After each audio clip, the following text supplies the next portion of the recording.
What would you do if the line between dignity and survival suddenly disappeared? If one unexpected offer could solve your financial problems, but quietly change the course of your life forever? Stay with me until the end, because this story took a turn I never saw coming. And before we begin, subscribe to the channel and tell me in the comments what your profession is, and whether you've ever experienced something strange or unexpected at work. I never imagined I would consider something like this. At 42, I believed I had already faced the hardest parts of life: divorce, late-night anxiety about bills, the heavy silence of a house that once felt full. My son, Daniel, had just started his second year of college. He was the first in our family to go that far. I was proud of him in a way that made my chest ache. But pride doesn't pay tuition. Between his education expenses, lingering medical bills from my mother's illness, and utility debts that kept stacking up like unopened letters on the kitchen counter, I felt like I was drowning, slowly, quietly, without anyone noticing. I worked full-time as an office administrator. I was responsible, organized, dependable. But dependable doesn't mean well paid. Every month was a balancing act. Which bill could wait? Which late fee was survivable? I stopped answering unknown phone numbers because they were almost always reminders that I owed someone something. One evening, after I had finished calculating how many hours of overtime I would need just to keep the lights on, my friend Marissa called. Marissa and I had known each other since high school. She was always bold, always a little ahead of everyone else. Divorced twice, no children, sharp as a tack. She could walk into a room and command attention without raising her voice. "You sound tired," she said after listening to me vent for 10 minutes. "I am tired. I don't know how much longer I can keep this up." There was a pause, not uncomfortable, just measured. "What if I told you there's a way to earn real money," she said carefully, "without doing anything you'd regret?" That got my attention. She explained it slowly, as if easing me into cold water. There were men, mostly in their 60s and 70s, widowed, divorced, successful in their careers but lonely in their retirement. They didn't want anything inappropriate. They wanted company, conversation, someone to sit across from them at dinner, someone to listen. "They pay for the dinner," she said, "and they pay you for your time, generously." I remember laughing nervously. "You mean like escorting?" "No," she interrupted firmly. "No funny business, no obligations beyond dinner and conversation. It's companionship, that's it." It sounded strange, transactional, uncomfortable. But then she told me the numbers. 1 dinner could cover a month of utilities. 2 could make a tuition payment. A steady schedule could erase my debts within a year. I didn't answer her right away. For 3 nights I couldn't sleep. I kept picturing Daniel sitting in a lecture hall, unaware that I was considering something so far outside my comfort zone. Was it wrong? Was it desperate? Or was it simply practical? On the 4th night, after opening yet another overdue notice, I called her back. "I'll try one," I said. My first date was scheduled for the following Thursday. His name was Walter, 68, retired architect, widowed for 5 years. Marissa had coached me beforehand: dress elegantly but not provocatively, ask about his life, listen more than you speak, smile, be warm. I chose a navy dress that I normally reserved for church events: simple pearl earrings, low heels. The restaurant was upscale but not flashy: soft lighting, white tablecloths, piano music drifting through the air. When I arrived, Walter was already seated, gray hair neatly combed, navy blazer, hands folded as if waiting for a job interview. He stood when he saw me. "You must be Claire," he said warmly. "Thank you for coming." His politeness disarmed me instantly. Dinner lasted 2.5 hours. He spoke about buildings he had designed in the 1980s, about how cities change, about losing his wife and learning how quiet a house can become. At one point, he paused mid-sentence and looked at me with surprising sincerity. "You know," he said softly, "it's nice to talk to someone who's really listening." That sentence lingered. When the evening ended, he handed me an envelope discreetly as we said goodbye in the parking lot. I felt a wave of shame and relief at the same time. Inside was more money than I earned in a week at my regular job. I sat in my car and cried. Not because anything inappropriate had happened. Nothing had. The evening had been respectful, calm, almost gentle. I cried because for the first time in months, I felt like I could breathe. The next morning, I paid 2 overdue bills, and when Daniel called that weekend to tell me about a project he was excited about, I didn't feel the familiar panic creeping into my chest. I told myself it was temporary, just until things stabilized. I didn't know then that this decision would lead me somewhere far more complicated than I ever expected. After my first dinner with Walter, I told myself it was an exception, a one-time solution to a temporary crisis. But crises rarely stay temporary. Within a week, another bill arrived, then another. Daniel mentioned a required textbook package that cost more than my monthly grocery budget. So when Marissa texted me, "Client available Saturday, interested?" I didn't hesitate as long. The second man was named Harold, 72, former business owner, divorced. This time, I felt less nervous walking into the restaurant. I understood the rhythm now, the quiet agreement, the unspoken boundaries. Harold was different from Walter, more energetic. He wore a bright tie and laughed loudly. He ordered expensive wine without glancing at the price. "You remind me of someone," he said early in the evening. "Not in looks, in presence." I wasn't sure what that meant, but I smiled. He told stories about building his company from nothing, about risk, about success, about losing everything in the recession and rebuilding again. There was a theme in all these conversations: reflection, regret, memory. These men weren't looking for romance. They were looking for witnesses to their lives, someone to confirm that their stories mattered. Over the next 3 months, I met 6 different men, each dinner in a different restaurant: steakhouses, Italian bistros, a quiet waterfront cafe. I learned to ask thoughtful questions, to remember small details, to compliment genuinely but carefully. I never lied about who I was. I told them I was divorced, that I had a son in college, that life had been financially tight. Oddly, honesty seemed to deepen their respect. The money transformed my reality quickly. I paid off the utility debt entirely, then one credit card, then another. For the first time in years, I opened my mailbox without dread. But something else began to change, too. The more dinners I attended, the more I realized how invisible loneliness can be. One evening, a man named Thomas, age 70, arrived early and had already ordered tea. "I don't like eating alone," he admitted quietly.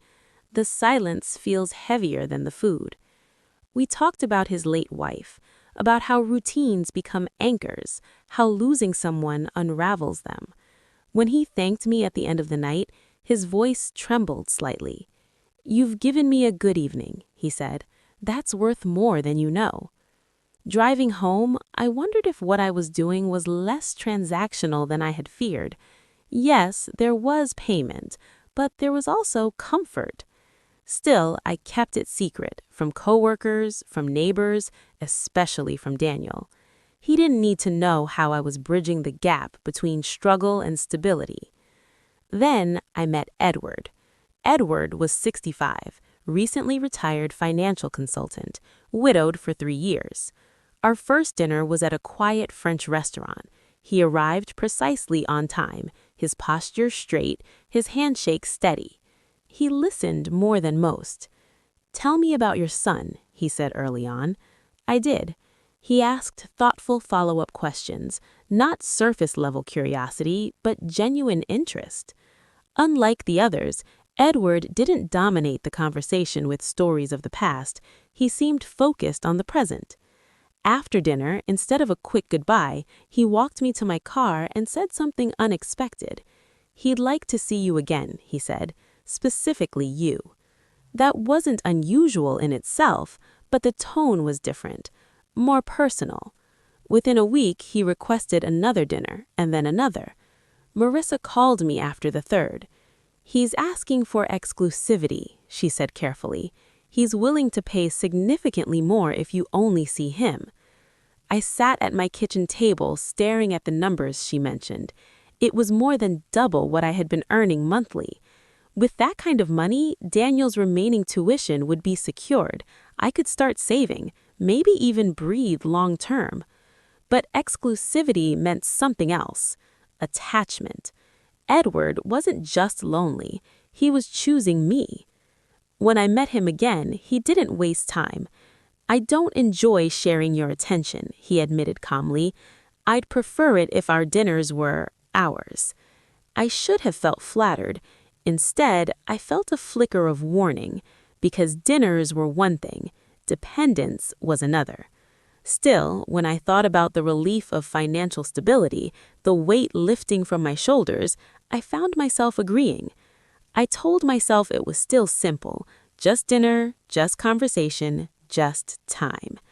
I didn't realize that Edward was beginning to see it as something entirely different. Once I agreed to see only Edward, the dynamic shifted. Our dinners became weekly, sometimes twice a week. He chose quieter venues now, places where conversation could stretch without interruption, private corners, soft lighting. He asked about my childhood, my dreams before marriage, the things I had given up along the way. "You're remarkable," he told me one evening. "You've carried more than most people ever will." I wasn't used to being seen that way. At home, I was the responsible one, the steady one, the problem solver. With Edward, I was interesting, valued. It was dangerous how comforting that felt. He began sending flowers to my office, not extravagant, but tasteful. My coworkers noticed. "Secret admirer?" one of them teased. I laughed it off. Meanwhile, my financial situation transformed dramatically. I paid off Daniel's upcoming semester in full. I cleared the final credit card. For the first time in over a decade, my bank account showed more than a fragile balance. Relief settled into my bones. But Edward's tone began to change. "You don't need that office job," he said casually one evening over dessert. "It exhausts you." "I've had it for 15 years, I replied. "You deserve something easier, something better." I knew what he was suggesting. Dependence. Again. Then one night he said it plainly. "I care about you," he said, "more than I expected to." I held my breath. He reached across the table and gently placed his hand over mine. "I don't want to rent your time anymore. I want to build something." My heart didn't race. It calculated. What would that mean? Security? Stability? A partnership built not on love, but arrangement? "I'm not sure I feel the same," I admitted carefully. He nodded slowly. "I suspected that, but feelings can grow." I didn't correct him, because the truth was complicated. I didn't love him, but I respected him, and I was tired of surviving. Weeks passed. His generosity increased, not in flashy ways, in steady, consistent support. One afternoon, Daniel called with news. He'd been accepted into a competitive internship program, unpaid but prestigious. He said, "I can't afford to take it," reluctantly. I looked around my quiet kitchen. For the first time, I could say the words without fear. Yes, you can. Edward had made that possible. And that realization shifted something in me. Gratitude can blur boundaries. One evening, Edward invited me to his home for dinner, a beautiful house, tastefully decorated. Photographs of his late wife still displayed respectfully. He poured wine and looked at me with steady seriousness. "I don't want to grow old alone," he said, "and I don't want you struggling when you don't have to." Then he said the word. Marriage. It hung in the air between us. I didn't answer immediately. Instead, I thought of tuition receipts, debt statements, years of exhaustion. Was it romantic? No. Was it practical? Absolutely. You deserve honesty, I said finally. I care about you, but I'm not in love. He didn't flinch. I understand. I'm not asking for fairy tales. I'm asking for partnership. A partnership. It sounded almost businesslike. 3 months later, we were married in a small private ceremony. Daniel attended. He believed I had simply found companionship after years alone. I told myself I had done what I needed to do. But as I stood in Edward's house, now my house, I couldn't shake one quiet question. Had I secured our future or traded something I couldn't get back? Marriage to Edward was calm, structured, predictable. He treated me with respect, provided generously, encouraged Daniel's ambitions. On paper, it was stability. I left my office job 6 months after the wedding. Edward insisted. You don't need the stress, he said. Focus on what makes you happy. I wasn't sure what that was anymore. For years, survival had been my purpose. Pay the bills, protect my son, endure. Now, survival was no longer urgent. And without urgency, uncomfortable thoughts surfaced. Edward was kind, but he was also accustomed to control. He decided vacations, investments, social events. He never demanded, but he directed. At charity dinners, he introduced me proudly. My wife, Claire. I smiled on cue. People envy us, the elegant couple, the comfortable life. But at night, lying beside him in the quiet dark, I sometimes stared at the ceiling, wondering who I had become. One afternoon, while organizing old documents, I found the envelope from my very first dinner with Walter. I had kept it. I don't know why. Maybe as a reminder of where it began, or maybe as proof that I had crossed a line willingly. Edward noticed my distraction over time. Are you unhappy? He asked gently one evening. I considered lying, but after everything, I owed him truth. I'm adjusting, I said carefully. He nodded. I know you didn't marry me for romance. His calmness unsettled me. I married you for security, I admitted quietly. He smiled faintly. And I married you for presence. That word again, presence.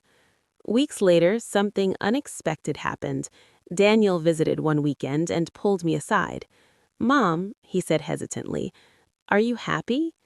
The question struck deeper than any accusation. Yes, I answered automatically, but he studied my face longer than I expected. That night, I realized something important. I had solved the financial crisis, but I hadn't answered the emotional one.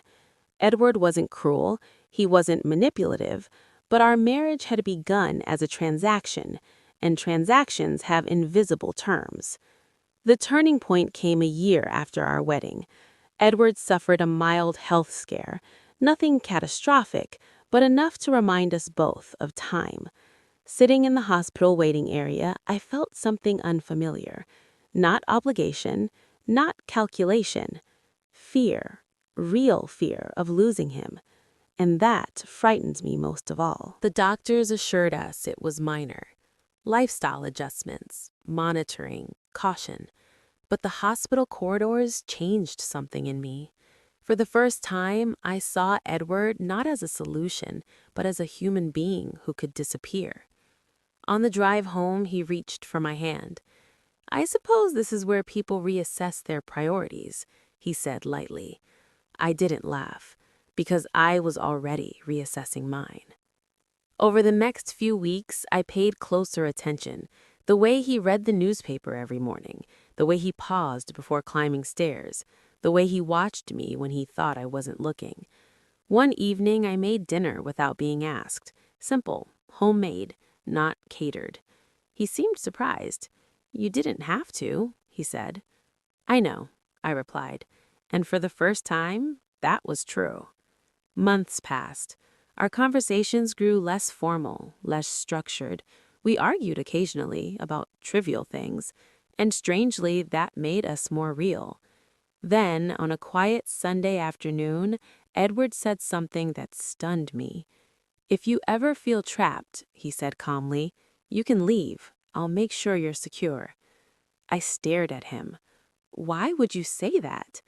"Because I don't want to be your obligation," he answered. In that moment, the arrangement we had built shifted again. He had known all along about the calculation, about the compromise, and he had chosen me anyway. That night, I lay awake remembering the desperate woman at her kitchen table, staring at overdue bills. She would have done anything to survive. But survival isn't the same as living. A week later, I made a decision. I returned to work, not out of necessity, but identity. Part-time at first, then consulting. Edward didn't protest. "I married a capable woman," he said, "not a dependent one." Years have passed since that first dinner. Daniel graduated, built his career, became the kind of man who asks hard questions with compassion. Edward and I are still married.